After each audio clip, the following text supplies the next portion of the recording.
नमस्कार दोस्तों, इस वीडियो में आपका स्वागत है। दोस्तों, जिस फिल्म का हम रिव्यू करने जा रहे हैं, उसका नाम केजीएफ चैप्टर 2 है। इसलिए शुरू करने से पहले हम आपसे अनुरोध करते हैं कि इस वीडियो को लाइक करें और चैनल को सब्सक्राइब करें। केजीएफ चैप्टर 2 एक 2022 भारतीय कन्नड़ भाषा की पीरियड एक्शन फिल्म है जो प्रशांत नील द्वारा लिखित और निर्देशित है और होम्बले फिल्म्स के बैनर तले विजय किरागांदुर द्वारा निर्मित है। 3 भाग की श्रृंखला में दूसरी किस्त यह 2018 की फिल्म केजीएफ अध्याय 1 की अगली कड़ी के रूप में काम करती है। फिल्म में यश, संजय दत्त, रवीना टंडन, श्रीनिधि शेट्टी, प्रकाश राज, अच्युत कुमार, राव रमेश जैसे कलाकार हैं। वशिष्ठ एन, सिम्हा, अयप्पा पी, शर्मा, अर्चना जॉयस, सरन शक्ति, ईश्वरी राव, जॉन कोकेन, टीएसएस, नागभरण और मालविका अविनाश। आर्स 100 करोड़ के बजट पर निर्मित केजी वेव चैप्टर 2 अब तक की सबसे महंगी कन्नड़ फिल्म है। नील ने अपने पूर्ववर्ती से तकनीशियनों को बरकरार रखा। भुवन गौड़ा ने सिनेमाटोग्राफी का काम संभाला और रवि बसरूर ने फिल्म स्कोर और गाने तैयार किए। दत्त और टंडन 2019 की शुरुआत में कलाकारों में शामिल हुए, जो पूर्व की कन्नड़ फिल्म की शुरुआत थी। फिल्म के कुछ हिस्सों को अध्याय 1 के साथ बैक टू बैक शूट किया गया था। बाकी दृश्यों के लिए मुख्य फोटोग्राफी मार्च 2019 में शुरू हुई थी, लेकिन भारत में कोविड-19 लॉकडाउन के कारण फरवरी 2020 में रोक दी गई थी। फिल्मांकन 5 महीने बाद फिर से शुरू हुआ और दिसंबर 2020 में पूरा हुआ। स्थानों में बैंगलोर, हैदराबाद, मैसूर और कोलार शामिल थे। केजीएफ चैप्टर 2 को भारत में 14 अप्रैल 2022 को कन्नड़ में हिंदी, तेलुगु, तमिल और मलयालम भाषाओं में डब संस्करणों के साथ रिलीज किया गया था। यह आईमैक्स में रिलीज होने वाली पहली कन्नड़ फिल्म भी है।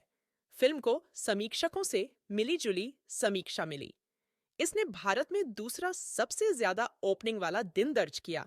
कन्नड़, हिंदी और मलयालम में घरेलू ओपनिंग डे रिकॉर्ड बनाए और 2 दिनों में अपने पूर्ववर्ती की जीवन काल की कमाई को पार कर सबसे ज्यादा कमाई करने वाली कन्नड़ फिल्म बन गई। वैश्विक स्तर पर RS1 201 250 करोड़ की कमाई के साथ बॉस केजीएफ चैप्टर 2 दुनिया भर में चौथी सबसे ज्यादा कमाई करने वाली भारतीय फिल्म है और भारत में दूसरी सबसे ज्यादा कमाई करने वाली फिल्म है। केजीएफ चैप्टर 1 में घटनाओं का विवरण देने के बाद आनंद इंगलागी को आघात लगता है और उनके बेटे विजेंद्र इगलागी बाकी कहानी सुनाने की जिम्मेदारी लेते हैं। रॉकी ने उत्तराधिकारी विराट को मार डाला और गुरु पांडियन, एंड्रयूज, कमल और राजेंद्र देसाई के सहयोग को सुनिश्चित करने के लिए रीना को बंधक बनाकर कोलार गोल्ड फील्ड्स पर कब्जा कर लिया। लेकिन जब रॉकी अपना अहंकार दिखाता है और रीना को चिढ़ाता है, तो कमल क्रोधित हो जाता है और रॉकी को मारने की धमकी देता है, जिससे रॉकी को गुस्सा आ जाता है और वह कमल को वहीं गोली मार देता है। इसके बाद रॉकी 8 छिपी हुई खदानों में काम शुरू करने का आदेश जारी करता है, जबकि वनाराम, जिसे रॉकी ने पकड़ लिया था, उसकी मदद करने का फैसला करता है। इस बीच अधीरा फिर से सामने आता है और चौकी पर सभी गार्डों को मार देता है। रॉकी को अधीरा के पास लाने की चाल में एंड्रयूज ने केजीएफ के बाहर रीना को लुभाने के लिए देसाई को मार डाला और जॉन ने अधीरा के आदेश के अनुसार रीना का अपहरण कर लिया। रीना को बचाने की कोशिश करते समय अधीरा रॉकी को गोली मार देता है, लेकिन उसकी जान बचा लेता है, जबकि उसके आदमी केजीएफ से सभी सोने के निर्यात में बाधा डालते हैं। बाद में शेट्टी ने भारत के पश्चिमी तट पर एंड्रयूज के अन्य अधीनस्थों के साथ गठजोड़ किया और इनायत खलील के नए समर्थन से रॉकी के सहयोगियों को खत्म कर दिया। लेकिन रॉकी के सहयोगियों ने शेट्टी के सहयोगियों को मार डाला और तट पर कब्जा कर लिया। स्वस्थ हो चुका रॉकी रीना के साथ खलील के साथ सोने का सौदा करने के लिए दुबई जाता है और उससे कलाश्निकोव भी खरीदता है। रॉकी और उसके गिरोह ने अधीरा को गंभीर रूप से घायल कर दिया और उसके गुर्गों को उनके नए प्राप्त हथियारों से मार डाला। केजीएफ से परेशान होकर कुछ केंद्रीय मंत्रियों ने रामिका सेन को सत्ता में लाने के लिए डीवाईएसएस समर्थित सरकार के खिलाफ अविश्वास प्रस्ताव की योजना बनाई थी। लेकिन रॉकी के गुर्गे अन्य मंत्रियों को वोट के खिलाफ धमकी देते हैं और प्रस्ताव विफल हो जाता है। रॉकी ने बॉम्बे पर नियंत्रण पाने के लिए शेट्टी को भी मार डाला। पांडियन ने रॉकी को सेन के बढ़ते कद के बारे में चेतावनी दी, लेकिन उसने उसकी उपेक्षा की। 1981 में रामिका सेन ने भारतीय आम चुनाव जीता और प्रधानमंत्री बनी। सीबीआई अधिकारी कन्नेगंती राघवन द्वारा केजीएफ की स्थिति के बारे में जानकारी देने के बाद सेन ने राघवन को रॉकी के गोदामों पर छापा मारने के लिए अधिकृत किया। एक युवा इंगलागी को रॉकी के गुर्गों द्वारा जासूसी करते हुए पकड़ा जाता है, लेकिन रॉकी उसकी ईमानदारी से प्रभावित हो जाता है। सीबीआई को छापे में 400 ग्राम सोने की ईंट के अलावा कुछ नहीं मिला। रॉकी इसे एक पुलिस स्टेशन से पुनः प्राप्त करता है और एम्बो ब्राउनिंग मशीन गन का उपयोग करके अकेले ही पुलिस स्टेशन को नष्ट कर देता है। प्रशांत नील ने उग्रम 2014 की रिलीज के बाद फिल्म की पटकथा पर काम किया और फिल्म का विकास 2015 की शुरुआत में शुरू हुआ। उद्धरण वांछित। हालांकि उन्होंने फिल्म को 2 भागों में विभाजित करने का फैसला किया, जैसा कि इस कहानी का वर्णन है, एक गैर रेखीय प्रारूप में, और फिल्म को 2 भागों में विभाजित करने का निर्णय भी व्यावसायिक संभावनाओं से जुड़ा था। अक्टूबर 2018 में टाइम्स ऑन ऑफ इंडिया के साथ एक साक्षात्कार में उन्होंने कहा, परियोजना का पैमाना बहुत बड़ा है और हमारे पास दोनों भागों के लिए शुरुआत, अंतराल और अंत की गुंजाइश थी, इसलिए हमारे लिए इसे जारी करना समझ में आया। 2 भागों के रूप में। जहां तक इसे बहुभाषी बनाने के फैसले की बात है, तो उनका कहना है कि ऐसा इसलिए हुआ क्योंकि यह फिल्म एक अनूठे विचार पर आधारित है और इसका विषय सार्वभौमिक है। दिसंबर 2020 में प्रशांत नील ने कहा कि केजीएफ फ्रेंचाइजी में तीसरी किस्त की कोई योजना नहीं थी। प्रशांत नील ने फिल्म के दूसरे भाग के लिए संगीतकार रवि बसरूर और छायाकार भुवन गौड़ा को तकनीकी दल का हिस्सा बनाने का फैसला किया। ढलाई संजय दत्त ऊपर, रवीना टंडन मध्य और प्रकाश राज नीचे। फिल्म के जरिए संजय दत्त ने कन्नड़ सिनेमा में डेब्यू किया था। अधीरा मेरे द्वारा निभाए गए सबसे महान किरदारों में से एक है। वह मानसिक और शारीरिक रूप से एक शक्तिशाली खलनायक है। वह लगभग एक वाइकिंग की तरह है। यह सुनिश्चित करने के लिए कि मैं उसकी लार्जर दैन लाइफ उपस्थिति के साथ न्याय कर सकूं, मैंने उसे पाने के लिए कड़ी मेहनत की। शारीरिक रूप से फिट, इसके साथ ही मैंने मानसिक रूप से भी कड़ी मेहनत की ताकि मैं यश की रॉकी का मुकाबला करने के लिए सबसे बड़ी ताकत बन सकूं। यहाँ तक कि अग्निपथ में अपनी भूमिका के लिए भी मैंने गंजी टोपी नहीं पहनी या प्रोस्थेटिक्स का उपयोग नहीं किया, बल्कि पूरी तरह से मुंडवा लिया। मेरा सिर और नतीजा सबके सामने है।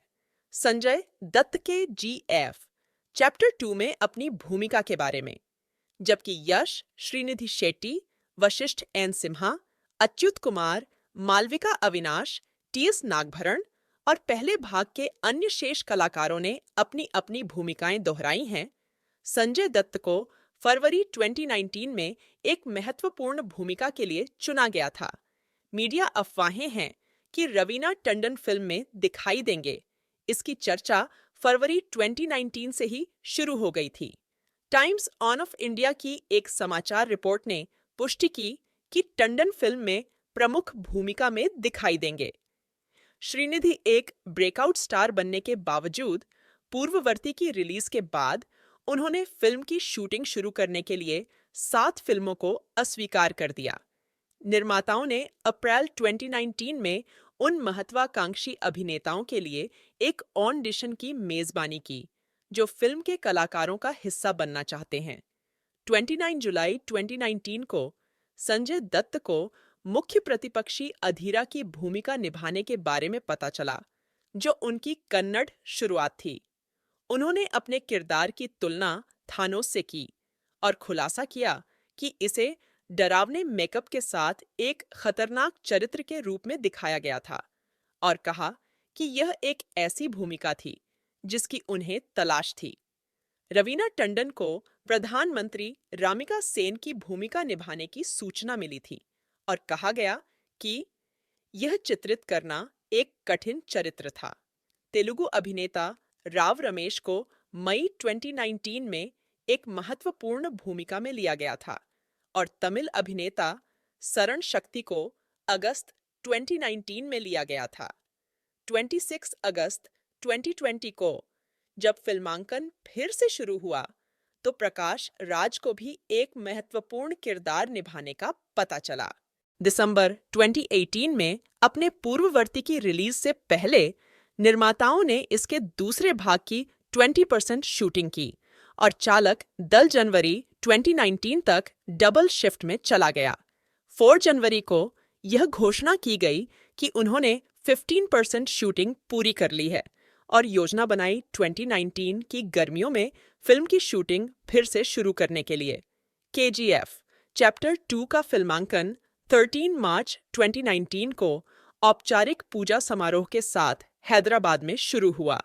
मई 2019 में बेंगलोर के पास फिल्मांकन के शुरुआती दौर के बाद यश ने घोषणा की कि वह जून 2019 में ही सेट पर शामिल होंगे। फिल्म की शूटिंग 4 जून को मैसूर के ललिता महल पैलेस में शुरू हुई। हालांकि यश 6 जून को सेट पर शामिल हुए। बाद में शूटिंग अगस्त 2019 में कोलार गोल्डफील्ड्स के साइनाइड हिल्स में शुरू हुई। 28 अगस्त 2019 को KGF की नेशनल सिटीजन्स पार्टी के अध्यक्ष एन श्रीनिवास ने निर्माताओं के खिलाफ एक याचिका दायर की और आरोप लगाया कि फिल्म की शूटिंग साइनाइड के संरक्षित क्षेत्र में की जा रही है, टीला और प्रकृति को नुकसान पहुंचा रहा है। JMFC अदालत ने निर्माता किरागांदुर को निषेधाज्ञा नोटिस जारी किया है, साथ ही शूटिंग रोकने का भी आदेश दिया है। 4 सितंबर को निर्माताओं ने दावा किया कि निर्माताओं द्वारा शूटिंग शेड्यूल खत्म करने की योजना बनाने से एक दिन पहले स्थगन आदेश जारी किया गया था। उसी दिन निर्माताओं ने हैदराबाद में दूसरे शेड्यूल की शूटिंग शुरू की। 25 सितंबर 2019 को संजय दत्त हैदराबाद में फिल्म के सेट पर शामिल हुए। 27 सितंबर को अदालत का स्थगन आदेश जीतने के बाद निर्माता साइनाइड हिल्स में फिल्म की शूटिंग के लिए लौट आए। 14 अक्टूबर 2019 को हैदराबाद में व्यापक शेड्यूल की शूटिंग के बाद निर्माता कर्नाटक लौट आए। फिल्म का संगीत रवि बसरूर ने तैयार किया है। दक्षिण भाषाओं के लिए संगीत अधिकार लहरी म्यूजिक और टी सीरीज के पास है। हिंदी संस्करण के संगीत अधिकार MRT म्यूजिक द्वारा खरीदे गए थे। फिल्म का संगीत 17 अप्रैल 2019 में बेंगलोर में बसरूर के नव पुनर्निर्मित रिकॉर्डिंग स्टूडियो में शुरू हुआ।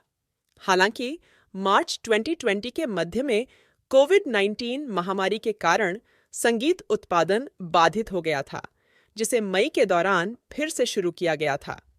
फिल्म के संगीत और स्कोर पर काम पूरा होने के बाद बसरूर ने बाद में 2021 के मध्य में स्कोर और गाने संपादित किए। नाइक ब्रदर्स, लक्ष्मण और संदेश दत्ता ने 2 गाने तूफान और सुल्तान रिकॉर्ड किए, जिन्हें फिल्म के हिंदी डब संस्करण में इस्तेमाल किया गया। उन्होंने कहा, हम वहां गए और उन्होंने हमारी आवाज में तेलुगु और कन्नड़ में 4 गाने डब किए। बाद में कोविड-19 लॉकडाउन हो गया। 2 साल के लंबे इंतजार के बाद उन्होंने हिंदी डब संस्करण के लिए तूफान और सुल्तान नामक 2 गाने रिकॉर्ड किए और फाइनल कर लिया। फिल्म के लिए KGF चैप्टर 2 के ऑडियो अधिकार लहरी म्यूजिक और टी सीरीज द्वारा RS सेट 2,900,000 US डॉलर्स में खरीदे गए थे।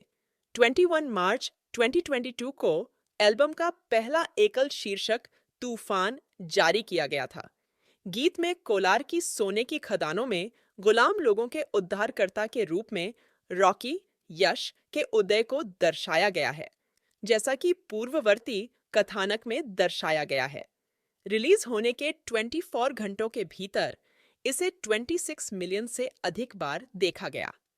6 अप्रैल 2022 को दूसरा एकल शीर्षक गगाना नी जारी किया गया था। 13 अप्रैल 2022 को तीसरा एकल शीर्षक सुल्ताना जारी किया गया था। 14 अप्रैल 2022 को चौथा एकल शीर्षक महबूबा रिलीज किया गया। 16 अप्रैल 2022 को निर्माताओं ने साउंड ट्रैक एल्बम जारी किया, जिसमें 4 गाने थे। 24 अप्रैल 2022 को द मॉन्स्टर सॉन्ग शीर्षक से 5वां एकल भी जारी किया गया था। प्रचार गतिविधियों के एक भाग के रूप में KGF टाइम्स नामक एक काल्पनिक समाचार पत्र को पुराने समाचार पत्रों के आधार पर डिजाइन किया गया था। 4 से 10 जनवरी 2021 तक निर्माताओं ने अपने सोशल मीडिया खातों के माध्यम से फिल्म के नए संस्करणों का अनावरण किया। टीजर ट्रेलर पहले 8 जनवरी 2021 को यश के जन्मदिन के अवसर पर रिलीज होने वाला था। हालांकि टीजर के कुछ कट इंटरनेट पर लीक होने के बाद निर्माताओं ने आधिकारिक लॉन्च से पहले 7 जनवरी को टीजर का अनावरण किया। टीजर को 5 भाषाओं में रिलीज करने के बजाय निर्माताओं ने इसे अंग्रेजी संवादों वाले एकल टीजर के रूप में जारी किया। दिसंबर 2023 तक 273 मिलियन व्यूज के साथ यह सबसे ज्यादा देखा जाने वाला और सबसे ज्यादा पसंद किया जाने वाला टीजर बन गया। फिल्म का आधिकारिक ट्रेलर 27 मार्च 2022 को जारी किया गया था और 5 भाषाओं में 109 मिलियन व्यूज के साथ 24 घंटों में सबसे ज्यादा देखा जाने वाला भारतीय ट्रेलर बन गया। KGF चैप्टर 2 मूल रूप से दशहरा उत्सव के अवसर पर 23 अक्टूबर 2020 को सिनेमाघरों में रिलीज होने वाली थी। हालांकि भारत में कोविड-19 महामारी के कारण रिलीज को स्थगित कर दिया गया था। जनवरी 2021 में फिल्म निर्माताओं ने घोषणा की कि इसे 16 जुलाई 2021 को नाटकीय रूप से रिलीज किया जाएगा। हालांकि इसे उसी कारण से फिर से स्थगित कर दिया गया। कर्नाटक राज्य तंबाकू विरोधी सेल ने 11 जनवरी 2021 को अभिनेता यश, निर्माता विजय किरागांदुर और फिल्म निर्माता प्रशांत नील को नोटिस भेजा, क्योंकि निर्माता धूम्रपान विरोधी चेतावनी संदेश प्रदर्शित करने में विफल रहे, खासकर उन दृश्यों में जिनमें यश धूम्रपान करते हैं। कानून के अनुसार प्रशंसकों को इसका अनुकरण करने से रोकने के लिए धूम्रपान विरोधी चेतावनियां प्रदर्शित की जानी चाहिए। 22 अगस्त 2021 को नई रिलीज तारीख 14 अप्रैल 2022 घोषित की गई। अंततः इसे 14 अप्रैल 2022 को कन्नड़ और डब संस्करण में रिलीज किया गया। तेलुगु, हिंदी, तमिल और मलयालम भाषाएं। यह ग्रीस में रिलीज होने वाली पहली कन्नड़ फिल्म बन गई। यह आईमैक्स में रिलीज होने वाली पहली कन्नड़ फिल्म भी है। यह दक्षिण कोरिया में रिलीज होने वाली पहली कन्नड़ फिल्म भी है। यह पाकिस्तान में रिलीज होने वाली पहली व्यावसायिक कन्नड़ फिल्म भी थी। बताया गया कि फिल्म दुनिया भर में 10,000 से ज्यादा स्क्रीन्स पर रिलीज होगी। भारत में यह फिल्म 6,000 से ज्यादा स्क्रीन्स पर रिलीज होगी। वितरण KRG स्टूडियोज ने कर्नाटक वितरण अधिकार हासिल कर लिए। केरल वितरण अधिकार पृथ्वीराज द्वारा पृथ्वीराज प्रोडक्शंस के बैनर तले लाए गए थे। ड्रीम वॉरियर पिक्चर्स ने तमिलनाडु वितरण अधिकार हासिल कर लिए, जबकि आंध्र प्रदेश और तेलंगाना वितरण अधिकार वरही चालन चित्रम को मिले। अनिल थड़ानी, फरहान अख्तर और रितेश सिद्धवानी ने क्रमशः ए फिल्म्स और एक्सेल एंटरटेनमेंट के बैनर तले फिल्म के हिंदी संस्करण के वितरण अधिकार हासिल किए। फिल्म को उत्तरी अमेरिका में सरिगामा सिनेमाज द्वारा वितरित किया गया था। यूरोप में वितरण 4 सीजन्स क्रिएशंस सिनेस्तान ए के माध्यम से किया गया था, जिसने फिल्म को विभिन्न विदेशी देशों में हिंदी भाषा में वितरित किया। यूनाइटेड किंगडम का वितरण बोलिन सिनेमाज के माध्यम से किया गया था।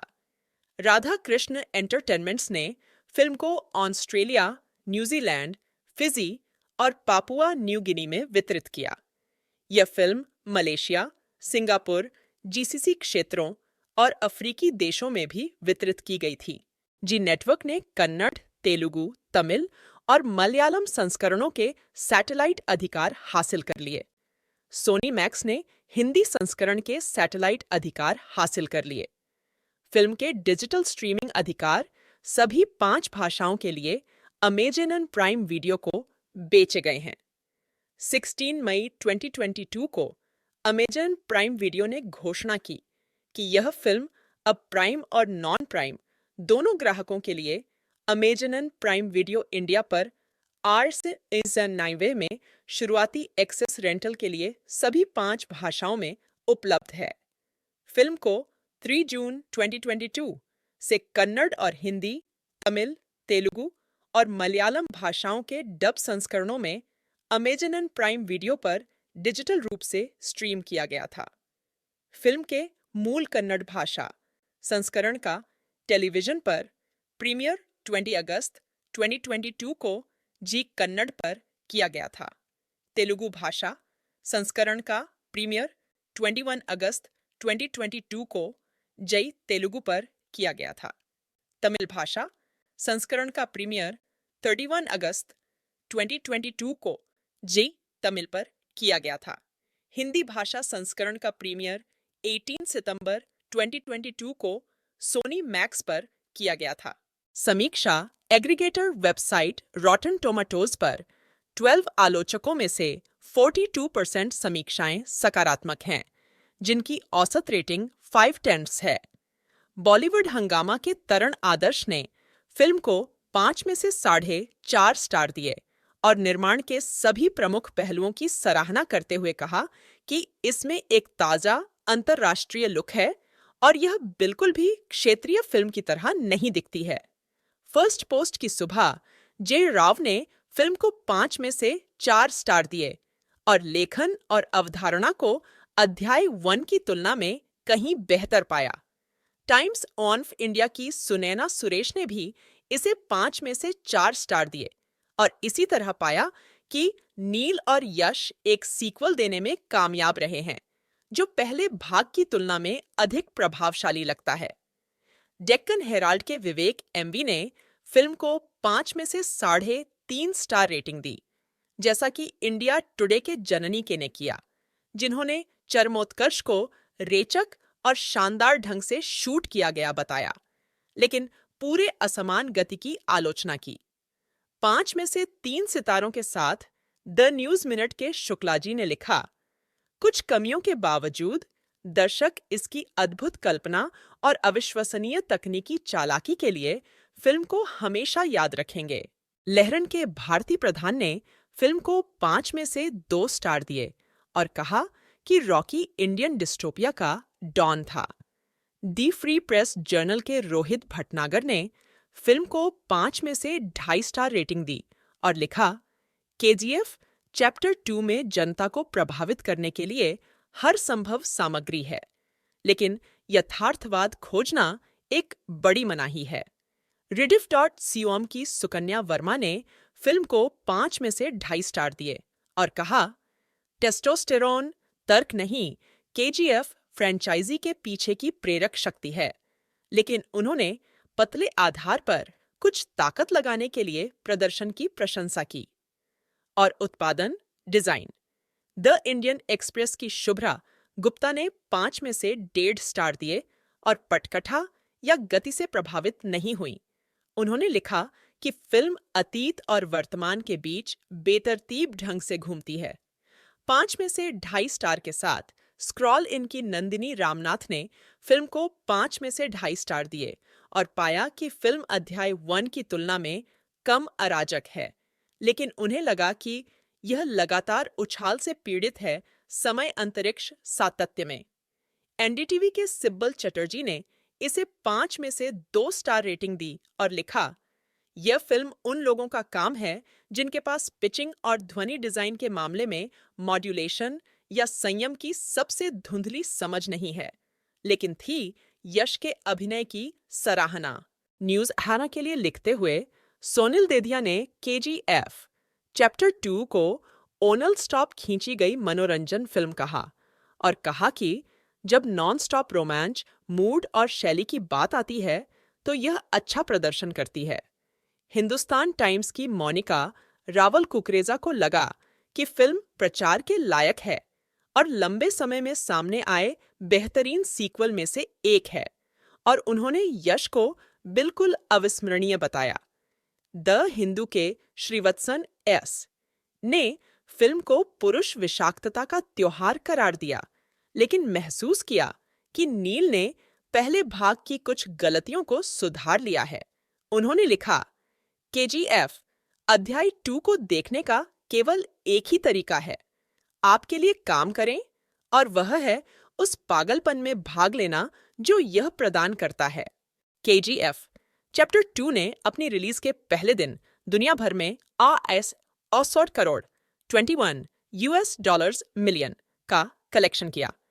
अपने दूसरे दिन फिल्म ने दुनिया भर में 2 दिन में $122 करोड़ यूएस डॉलर 15 मिलियन की कुल कमाई की, साथ ही $80 करोड़ यूएस डॉलर 36 मिलियन की कमाई की, जो कि केजीएफ चैप्टर 1 की आजीवन कमाई $225 crore 36 US dollars 56 cents million को पार कर गई और अब तक की सबसे ज्यादा कमाई करने वाली कन्नड़ फिल्म के रूप में अपनी जगह बना ली।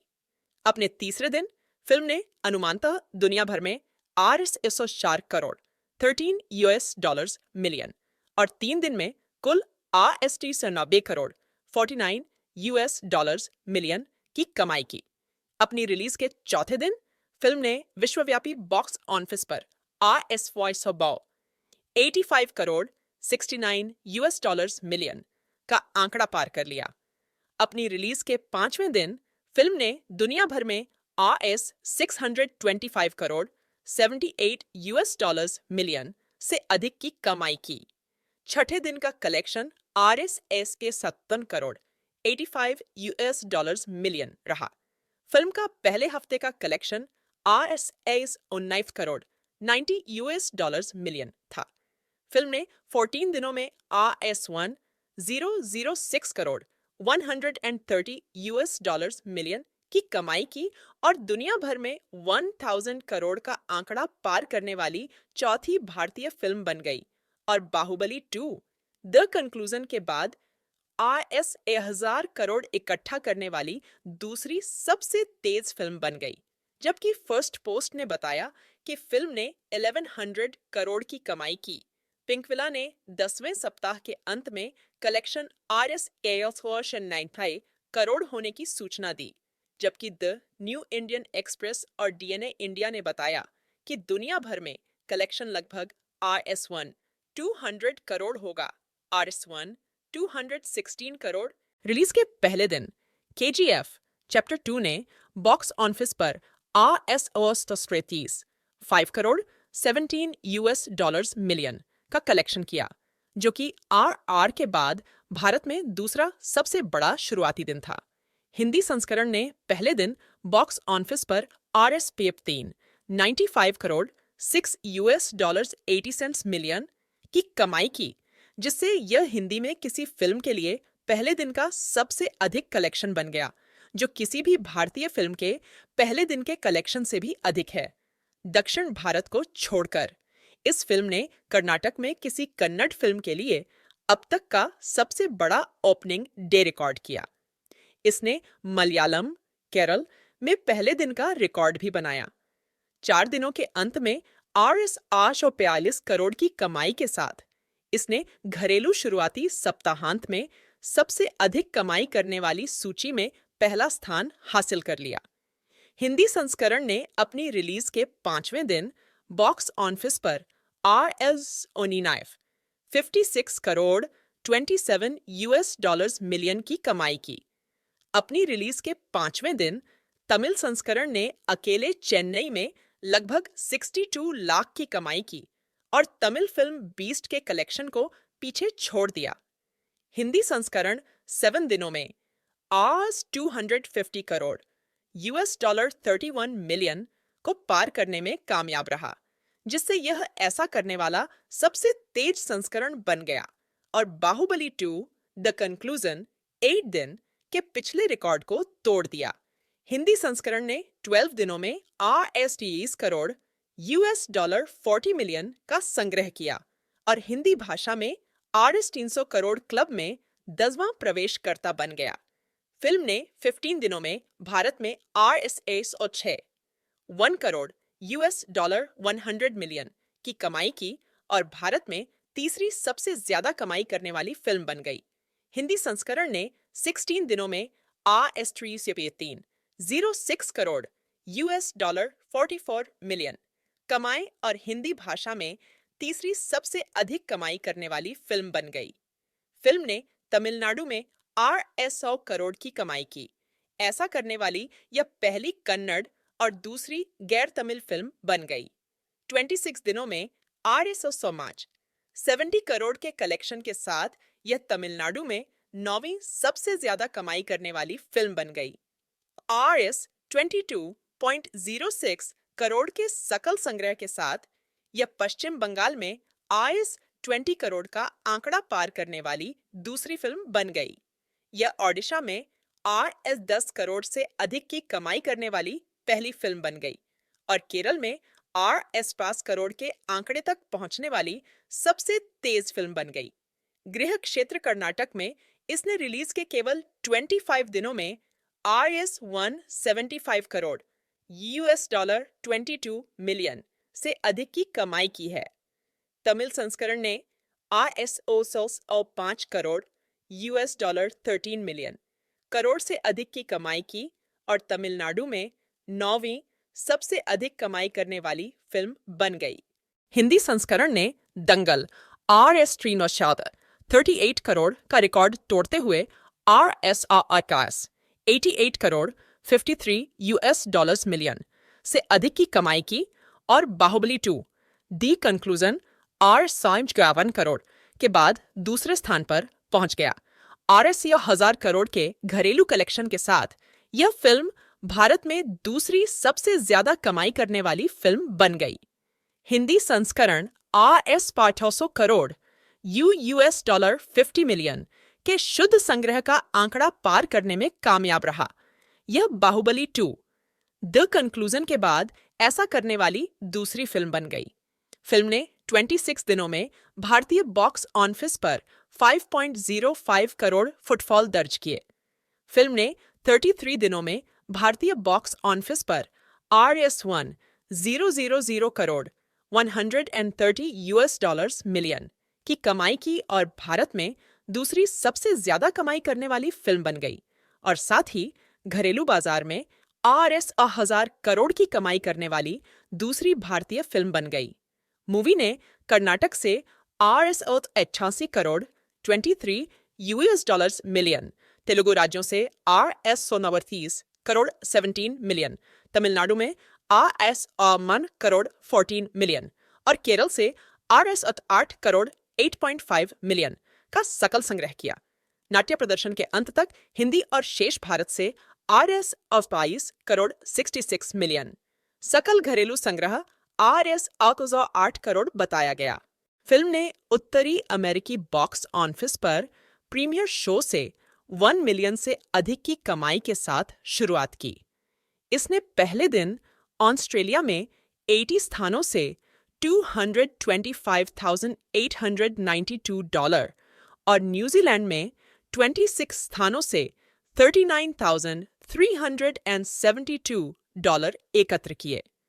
शुरुआती सप्ताहांत में इसने 510 स्क्रीन से $26,225,842 का कलेक्शन किया, जबकि हिंदी संस्करण ने संयुक्त राज्य अमेरिका में 268 स्क्रीन से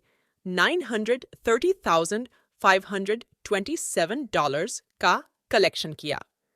कनाडा में इसने 55 स्क्रीनों से $1,117,124 का संग्रह किया।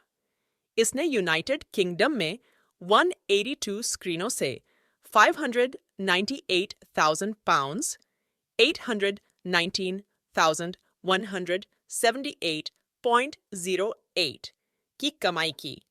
अन्य देशों में इसने शुरुआती सप्ताहांत में RSNIF 53 करोड़ 2.4 मिलियन का कलेक्शन किया। यह दक्षिण कोरिया में प्रदर्शित होने वाली पहली कन्नड़ फिल्म और कनाडा में सबसे लंबे समय तक चलने वाली कन्नड़ फिल्म बन गई। यह कनाडा में एक साथ कई भाषाओं में रिलीज होने वाली पहली फिल्म थी। नवंबर 2022 में न्यूज़ 18 ने दुनिया भर में सकल नाटकीय संग्रह $500 करोड़ होने की सूचना दी। फिल्म के मध्य क्रेडिट दृश्य में KGF चैप्टर 3 का अंतिम ड्राफ्ट दिखाया गया, जो अगली कड़ी की ओर इशारा करता है। अप्रैल 2022 में नील ने कहा, अगर लोग KGF चैप्टर 2 को पसंद करते हैं तो हम फ्रेंचाइजी को जारी रखने के बारे में सोच सकते हैं। उसी महीने कार्यकारी निर्माता कार्तिक गौड़ा ने पुष्टि की कि एक सीक्वल विकास में था और प्री प्रोडक्शन शुरू हो गया था। वैरायटी के साथ एक साक्षात्कार में यश ने कहा कि उन्होंने और नील ने सीक्वल के लिए कुछ दृश्यों की परिकल्पना की थी। मई 2022 में निर्माता विजय किरागंदूर ने कहा कि वे अक्टूबर 2022 के बाद सीक्वल का निर्माण शुरू करने की योजना बना रहे थे, जिसका लक्ष्य 2024 में रिलीज करना था। किरागंदूर ने कहा, आगे बढ़ते हुए हम एक मार्वल प्रकार का ब्रह्मांड बनाने जा रहे हैं। हम विभिन्न फिल्मों से अलग अलग पात्रों को लाना चाहते हैं और डॉक्टर स्ट्रेंज जैसा कुछ बनाना चाहते हैं। हालांकि कार्यकारी निर्माता कार्तिक गौड़ा ने इसे एक अटकल बताया और ट्वीट किया, होम्बले फिल्म्स जल्द ही KGF 3 शुरू नहीं करेगा। जून 2022 में नील ने अध्याय 3 की संभावना पर जोर देते हुए कहा, हम बस एक बड़ा ब्रेक लेना चाहते हैं और हम निश्चित रूप से इसे बनाने के लिए वापस आएंगे। तो दोस्तों, यह भी GF चैप्टर 2 मूवी का रिव्यू है। तो अगर आपको भी मूवी रिव्यू वीडियो पसंद है तो हमारे YouTube चैनल को सब्सक्राइब करें और बगल में मौजूद बेल आइकन को दबाएं दोस्तों।